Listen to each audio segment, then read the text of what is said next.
एका विचित्र पद्धतीच्या कामामुळे मला महाराष्ट्रातून छत्तीसगड भागामध्ये 15 दिवस राहण्यासाठी जाण्याचा योग आला होता। ही तेथीलच एक भयानक आठवण आहे। आश्रमशाळेवर काम करत असताना पारधी समाजातील 6 मुले आमच्या शाळेवरती शिकत होती। त्याच दरम्यान प्रकाश, आरती, आशिकी, बबल्या, नरू व शेवंती 3 मुलं आणि 3 मुली असलेली 6 लेकरांची आई आपल्या 6 लेकरांना त्या ठिकाणी सोडून गेली। सगळ्यात लहान लेकरू म्हणजे नरू म्हणायचं होतं। आश्रमशाळेवरती खेळत असताना डबल बारवरून ते खाली पडलं आणि त्याचा हात मोडला। या दरम्यान त्या मुलाला दवाखान्यामध्ये प्लास्टर करून त्याच्या घरी सोडण्याची जबाबदारी माझ्यावर आली। साधारण 300 ते 350 किलोमीटरचा प्रवास करून छत्तीसगड राज्यामध्ये आम्हाला जायचे होते। कारण एकच होतं, त्याची आई एक जबरी चोरी दरोडा टाकणारी बाई होती। तिला बऱ्याच प्रकारे संपर्क साधायचा प्रयत्न केलता, परंतु तिचा संपर्क होत नव्हता। आता या मुलाला त्याच्या आजी आजोबांकडे सोडण्याचे कोणताही दुसरा उपाय नव्हता, म्हणून शाळेच्या संस्थापक यांनी मला त्या ठिकाणी पाठवायचे ठरवले।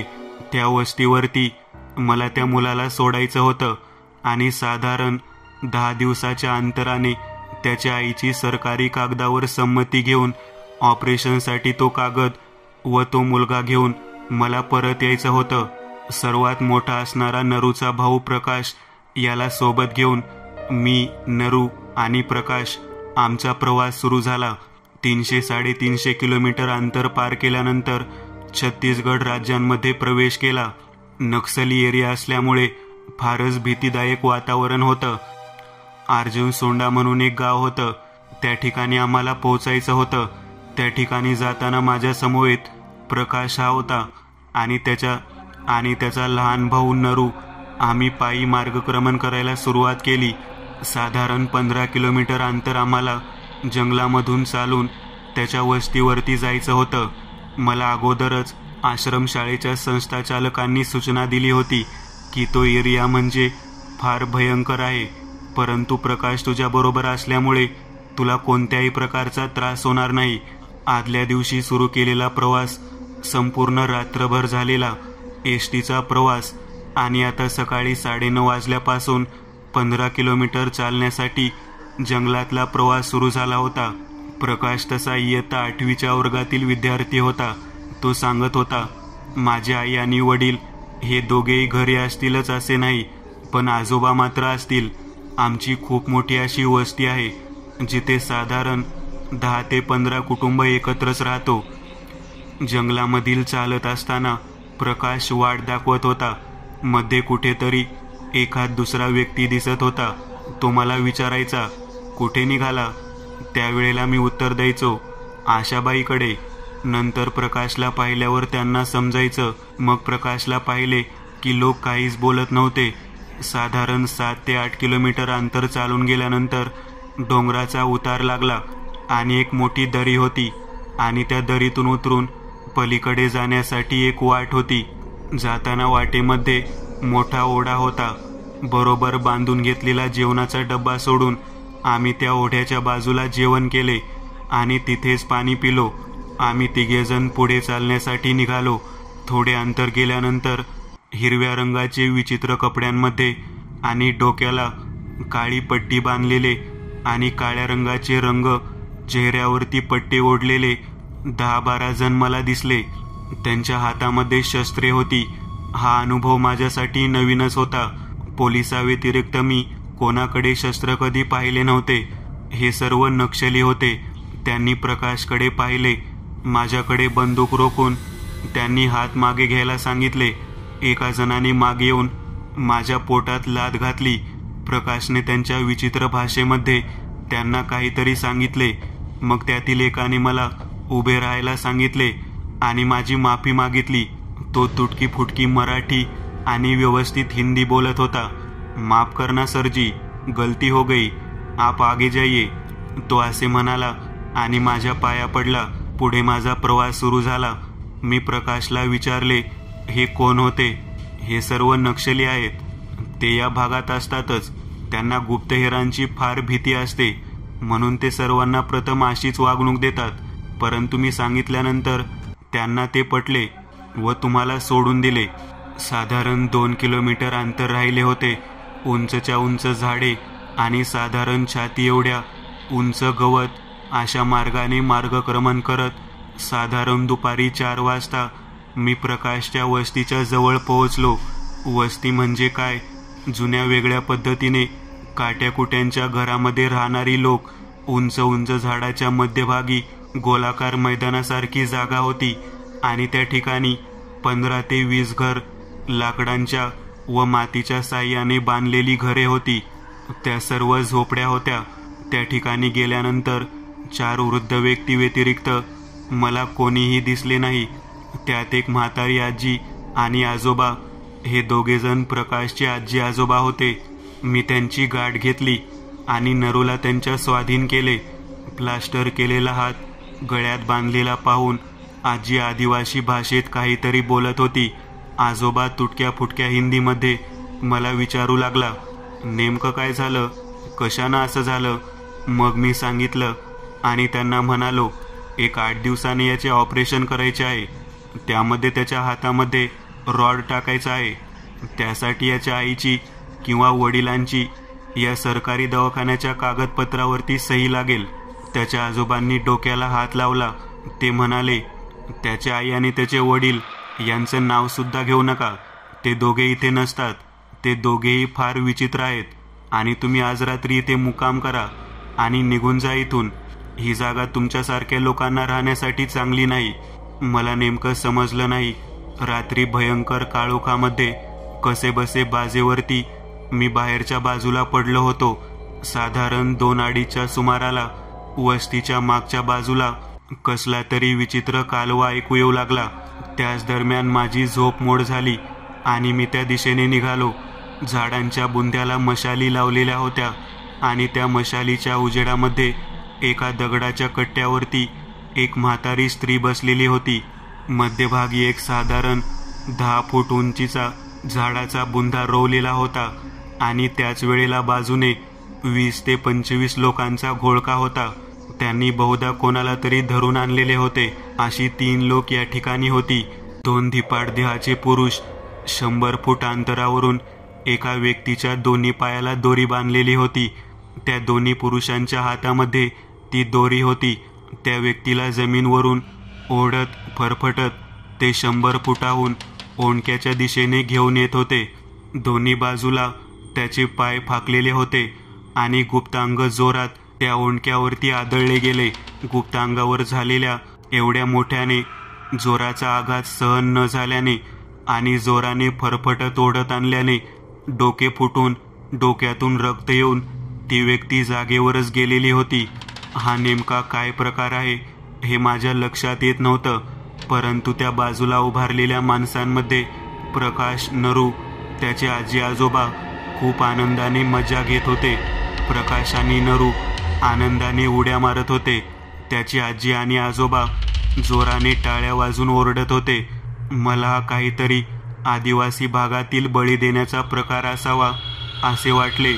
रात्री बऱ्यापैकी मशालीच्या उजेडात हा चाललेला प्रकार मी मागे उभा राहून पाहत होतो. त्यानंतर 3 व्यक्तीमध्ये असणारी दुसरी व्यक्ती एक स्त्री होती. ओंडक्यावर 7-8 अणुकुचीदार सळ्या 2 व्यक्तींनी ठोकल्या. त्या स्त्रीला कपाळावरती मळवट भरून तिच्या दोन्ही पायांना दोरखंडाने बांधून परत त्या 100 फुटावरच्या अंतरावरती नेण्यात आले. कट्ट्यावर बसलेली म्हातारी बाई त्या ठिकाणी जाण्यासाठी निघाली. तिने ते अंतर पार करून त्या बाईच्या नरड्यावर पाय ठेवला आणि तिला काहीतरी विचित्र भाषेत बडबडली. कट्ट्याच्या मागच्या बाजूला चुलीवरती भांड्यामध्ये काहीतरी उकळत होते. ते त्या म्हाताऱ्या बाईने मडक्यामध्ये घेतले आणि त्या मुलीच्या तोंडावरती ओतले. अतिशय विचित्र पद्धतीने ती मुलगी किंचाळू लागली. म्हाताऱ्या बाईने वरचा पाय काढताच त्या 2 धष्टपुष्ट पुरुषांनी अगोदर ज्या पद्धतीने जोराने धाव घेतली होती तशीच धाव घेत त्या लाकडाच्या दिशेने पळायला सुरुवात केली. लाकडाला ठोकलेल्या सळईच्या दिशेने धाव घेताच ती बाई मोठमोठ्याने किंचाळू लागली. त्या स्त्रीचे दोन्ही पाय फाकलेले होते आणि तिचे शरीर त्या ओंडक्यावरती आदळले. तिच्या गुप्तांगामध्ये अणुकुचीदार सळई घुसलेली होती. भयंकर रक्तस्त्राव होऊन स्त्री त्या ठिकाणीच मेली. तिचा जीव जाताच सगळ्यांनी आनंदाने उड्या मारायला सुरुवात केली आणि तिचे प्रेत बाजूला काढून टाकण्यात आले. त्यानंतर तिसरा व्यक्ती, त्यालाही अगदी त्याच पद्धतीने अतिशय भयानकरित्या फरफटत नेऊन त्या लाकडी ओंडक्यावर आदळण्यात आले. त्याचाही जीव तळमळून गेला. सर्व बाजूचे लोक आनंदाने टाळ्या वाजवत होते. नंतर त्यांनी तीनही प्रेतांना मोठ्या शेकोटीवरती भाजण्यास सुरुवात केली. एका मोठ्या लोखंडाच्या प्रहारीसारख्या लांबलचक सळईला एक एक करून तीनही मोठ्या शेकोट्या पेटवून त्यावर त्या तिघांचे प्रेत भाजण्यास सुरुवात केली. अतिशय भयंकर प्रकार पाहून मला मूर्छा आली. सकाळी उठल्यावर मी त्या बाजेवरती झोपलेलो होतो. सकाळी उठल्यावर पाहिले तर नरू आणि प्रकाश जसेच्या तसेच बसलेले होते. त्याच्या आजी आजोबा आणि बाजूचे 3 ते 4 वृद्ध माणसं वस्तीवरती एवढे जण दिसत होते. मी ताडकन उठून मागच्या बाजूला पाहिले. त्या ठिकाणी जळालेल्या अवस्थेमध्ये 3 शेकोट्या, त्याची लाकडाची राख होती. बऱ्याच मोठ्या प्रमाणात या मोठ्या लाकडी रोवलेल्या ओंडक्याच्या कडेने रक्त सांडलेले होते. त्याला ठोकलेले अणुकुचीदार सळईचे तुकडे पण तसेच होते. मी लागलीच प्रकाशला विचारले, इथे रात्री जो प्रकार मी पाहिलेला होता तो खरा होता का रे? मी प्रकाशला रात्रीचा प्रकार वर्णन करून सांगितला. हा प्रश्न विचारताच प्रकाशने त्याच्या आजी आजोबाकडे पाहिले. त्याने लगेच मान नकारार्थी वळवली. नाही, असे काहीच झालेले नाही, असे उत्तर प्रकाशच्या आजोबांनी दिले. मग प्रकाशनेही नकारार्थी मान वळवली. नक्कीच काहीतरी विचित्र प्रकार आहे. दिवसा मात्र उजाडल्यावर येथे कोणीही माणसं दिसत नाहीत. हा प्रकाश, त्याचा भाऊ आणि 5-6 म्हातारी लोक सोडली तर इथे कोणीच नाही. मी त्याच्या आजोबाला व आजीला प्रकाशच्या आई वडिलांबद्दल विचारणा केली व मला इथून लागलीच निघायला हवं असेही मी त्यांना कळवले. याच दरम्यान 2 धिप्पाड देहाचे रात्रीचेच 2 पुरुष माझ्या समोर येऊन उभारले. त्यांच्याकडे हात करत आजोबांनी सांगितले, यांच्याबरोबर तुम्ही जावा, तुम्हाला ते वस्तीच्या बाहेर नेतील आणि माझ्या सुनेची आणि पोराची गाठ घालून देतील. रात्रीचा विचित्र प्रकार पाहून अगोदरच मन सुन्न झाले होते आणि त्यात ते 2 जण पुरुष. मला अगोदर समजत नव्हते की रात्रीचा प्रकार जो पाहिलेला ते स्वप्न होते का सत्य होते. परंतु ते रात्रीचे स्वप्न जर खरे असेल तर तेच पुरुष माझ्या समोर कसे काय उभे आहेत हा प्रश्न मला भेडसावत होता.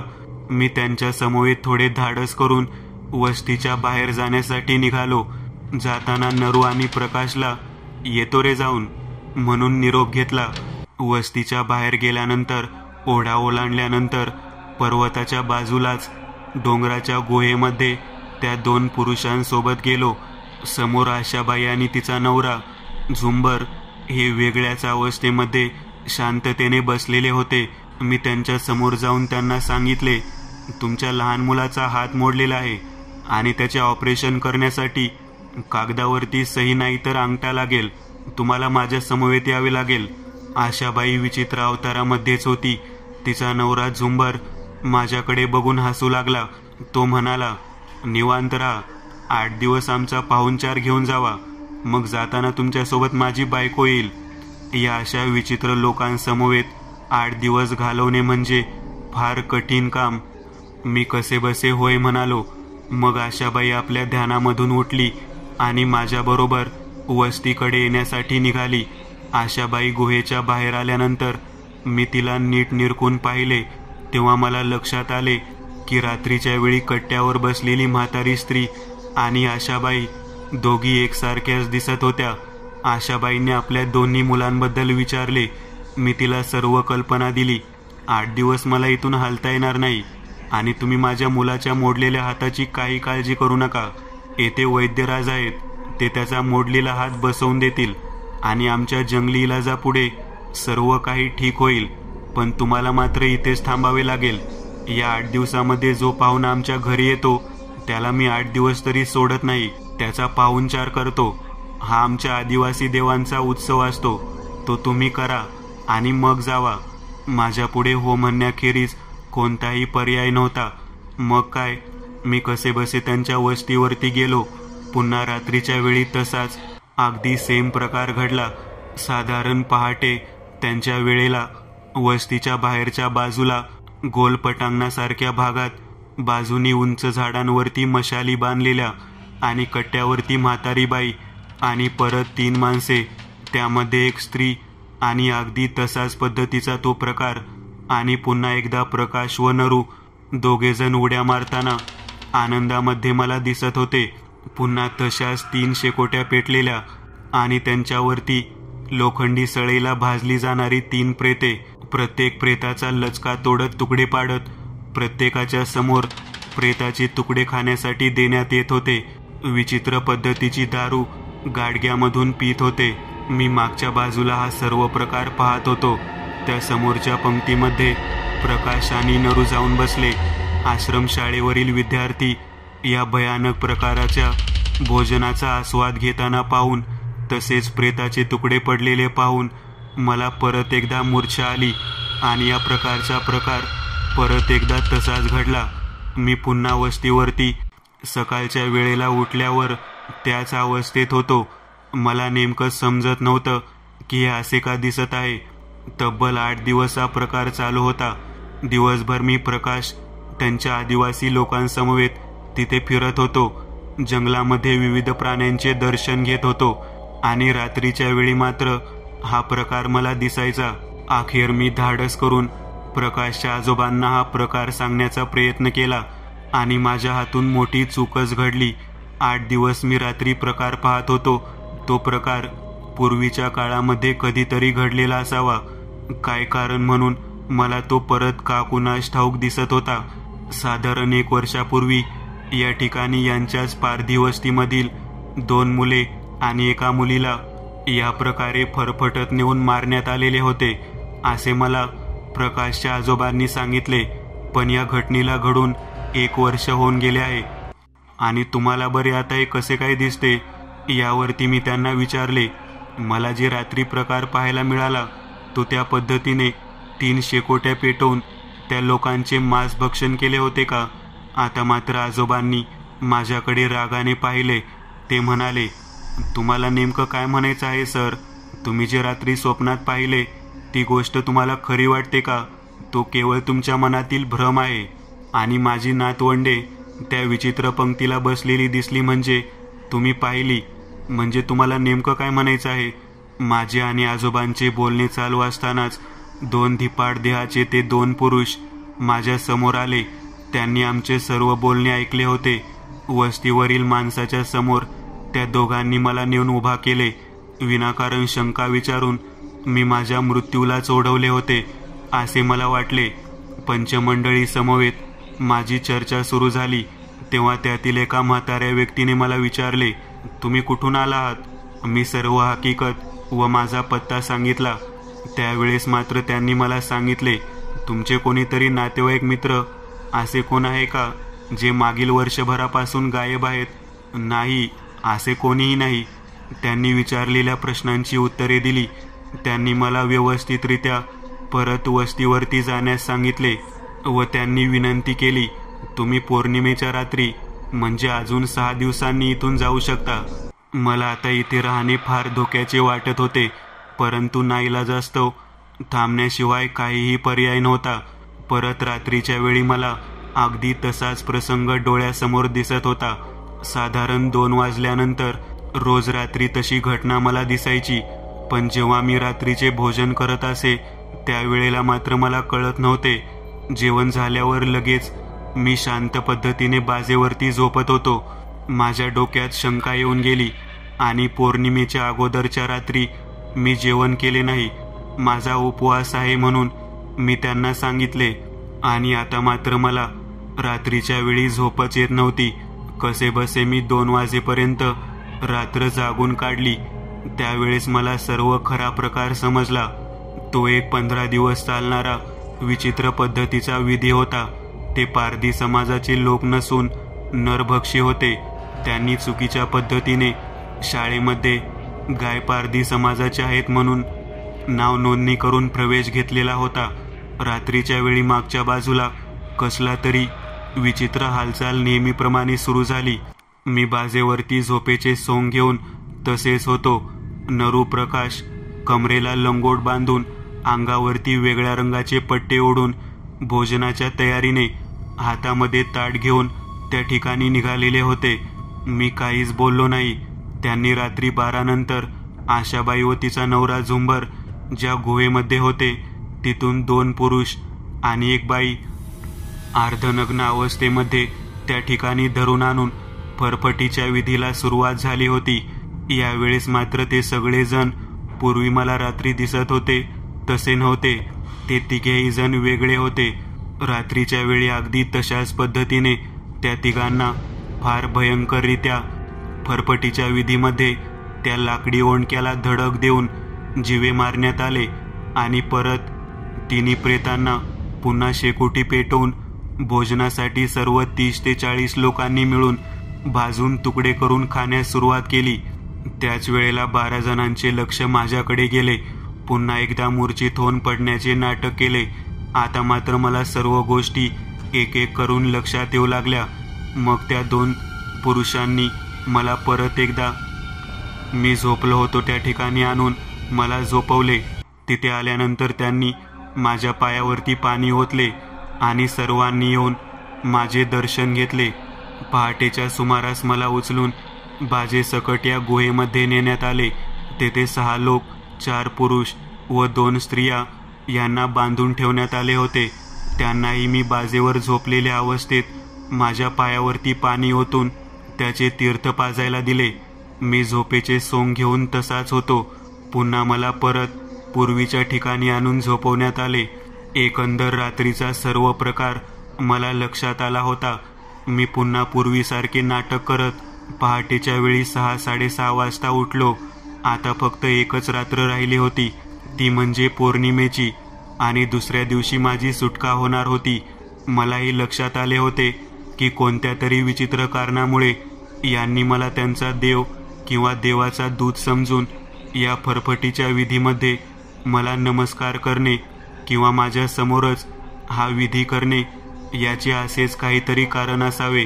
आणि पौर्णिमेचा चंद्र उगवला. आजच्या रात्री फक्त मला थांबायचं होतं. दुसऱ्या दिवशी मी सकाळी निघून जाणार होतो.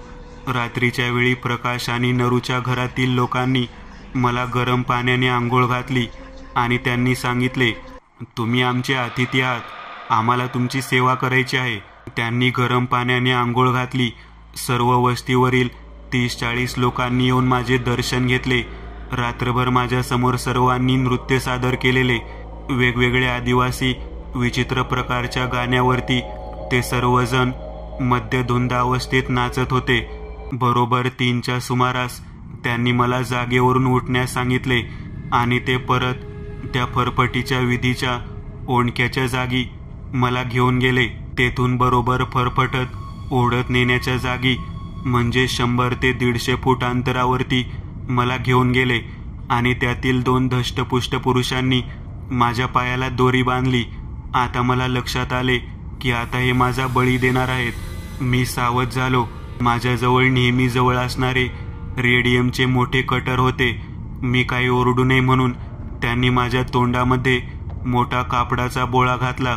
विचित्र आवाज करत दोघांनी जोराने ओढायला सुरुवात केली. आता आपला जीव जाणार या भीतीने मला ओरडता पण येत नव्हते, परंतु माझ्याजवळ असलेल्या रेडियमच्या कटरने मी माझ्या एका पायाचा दोर कसाबसा कापला. ते दोन्ही माझे पाय फाकून ते त्या ओंडक्यावर आदळणार त्याच्या अगोदरच मी उजव्या पायाचा दोर कापला. त्यामुळे मी डाव्या बाजूच्या दिशेने फरफटत ओढला गेलो आणि त्या मोठ्या ओंडक्यापासून दुसऱ्याच दिशेला मी ओढला गेलो. यामुळे माझा जीव वाचला.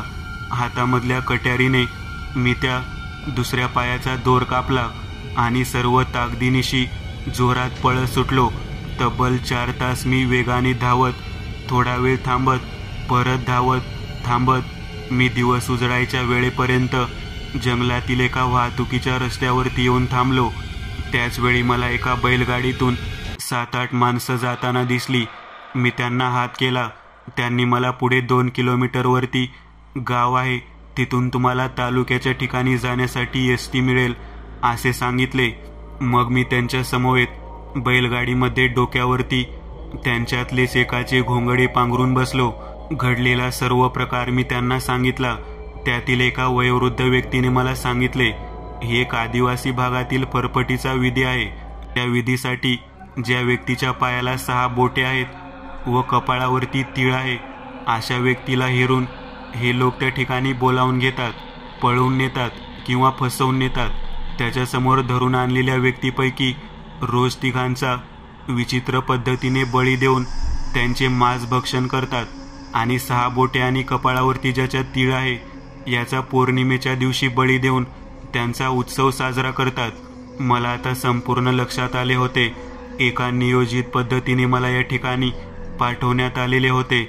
माझ्या डाव्या पायाला असणारी 6 बोटे आणि माझ्या कपाळावर असणारा तीळ बहुधा आशाबाई आणि तिचा नवरा झुंबर यांनी ओळखला असावा आणि माझी त्यांनी या फरफटीच्या विधीसाठी निवड केली असावी. यानंतर मी नोकरीच्या गावी न जाता माझ्या घरी निघून गेलो आणि ती आदिवासी भागातील नोकरी मी सोडून दिली. आजही भयानक फरफटीच्या विधीची आठवण मला फार विचित्र पद्धतीने सतावते. मित्रांनो, आज पुरतं एवढंच. तुम्हाला जर काही गोष्ट आवडली असेल तर नक्की लाईक करा. तुमच्यापैकी बरेचसे जण व्हिडिओ लाईक न करताच पळून जातात, पण हा जर व्हिडिओ तुम्ही लाईक केला तर मला जरा बरं वाटेल आणि असेच भारी भारी व्हिडिओ बनवायची माझ्यात एनर्जी येईल. त्यामुळे नक्की लाईक करा आणि अजूनही कोणी या चॅनलला सबस्क्राईब केलेलं नसाल तर लगेच सबस्क्राईब करून टाका आणि बाजूची घंटी ती मात्र दाबायला विसरू नका. देवाची घंटी आहे ती. चला तर मग पुन्हा भेटूया अशीच एक आगळी वेगळी गोष्ट घेऊन पुढच्या